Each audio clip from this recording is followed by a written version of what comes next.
as you know, there's been a constant barrage of Republican attack ads on inflation and on crime and on all this stuff. And even though crime in rural areas is actually worse than it is in a lot of cities. In fact, there was you may have heard of the little bit of a Donnybrook they had in Oklahoma when the Republican gubernatorial nominee pointed out that the crime in Oklahoma City was worse than a lot of blue cities, and Brian Stitt had a cow about it, but it proved to be true.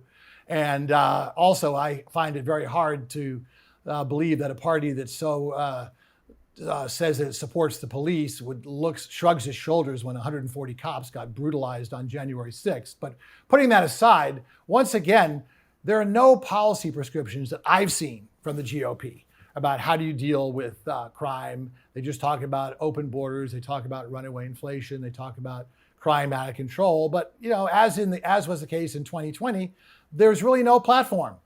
So enlighten us, Carrie. Please tell me what the Republican Party actually has in mind for real policy, not just obstruction and hyperbole to deal with these issues, which I admit are serious and need to be addressed. Yeah, well, I think it's two things. I think it's broken windows policing, which was developed by the conservative think tank called the Manhattan Institute, of which I used to work. That was developed under the Rudy Giuliani administration, and it was continued under Mayor Bloomberg. And who's espousing that? That is a conservative understanding. But which politician in Washington? Which candidate is espousing that?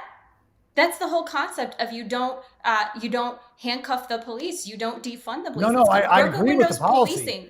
The policy of broken windows policing is a policy that allows the police to do their job. No, I understand instead of demonizing them. So that's the policy at a macro level. But the question is, which politician who's running for office is talking about that? Where is it in the Republican platform? Are the Republicans even going to have a platform this year? I haven't seen it yet. They don't. This isn't a presidential election. The platform's usually every 4 years. But so yeah, it is seen. But which politician? And to your point, when you're talking about Oklahoma City, that's an urban area. And the truth is, even if you have a Republican governor like Governor Stitt, these cities themselves are typically run by defund the police Democrats or prosecutors, and they want to walk away.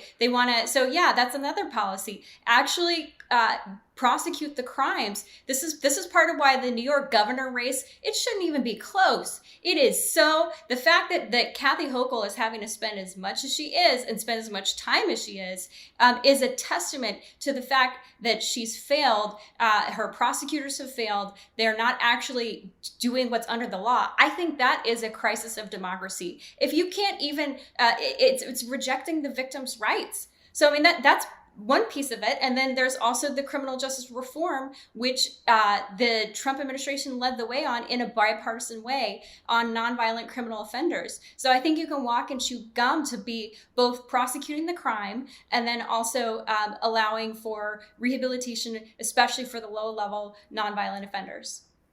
Well, again, those are, as I said, those are ideas that I will agree with. And by the way, look, even in some Democratic cities, such as San Francisco, where I live, people have had enough, and they recalled the DA there.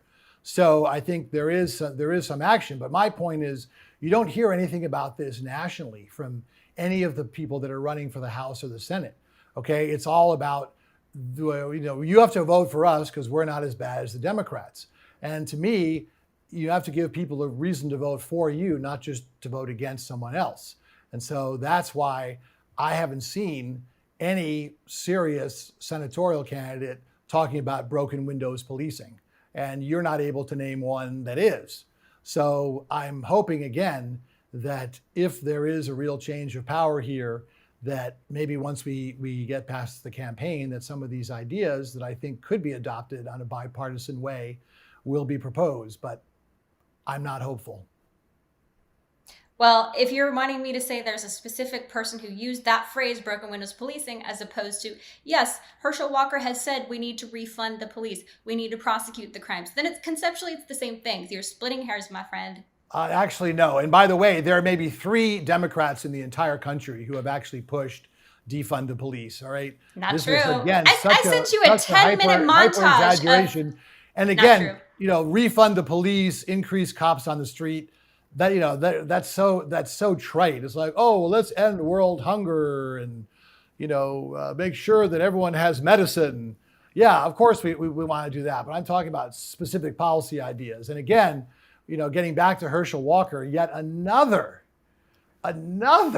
victim has come forward saying, or another accuser has come forward saying that he drove her to the abortion clinic. And he can pull a Trump all he wants and deny. But there are letters, there are voicemails from him. Again, I'm sorry that character doesn't matter to you in candidates, but it does to a lot of the rest of us. I don't know the details of that case, but at last I heard that Raphael Warnock was a pastor, and one of the first principles of Christianity is forgiveness, redemption through Jesus Christ, forgiving our sins. So that's what I find rich about all of this, is that Raphael Warnock has never acknowledged the fact that Herschel Walker has acknowledged his frailty, his sin, his wrongness, and everything, and his mental illness. And so the story of redemption, mark my words, if Herschel Walker wins, it's a story of redemption. And you're a cynic, Dave. And someday I hope you're not a cynic. Well, if he were willing to change his ways and change his style, then I might be hopeful. But I think a lot of people say, oh, I'm born again. I'm sorry. Please forgive me. And I think it takes more than that. But in any case, well, I think we'll have to leave it there. As always, another great conversation. Carrie, there's no one with whom I enjoy talking more, and I hope we can inspire the rest of the political world to be more civil. I'm Dave Spencer. Thanks so much for joining us on Practically Political. See you next time.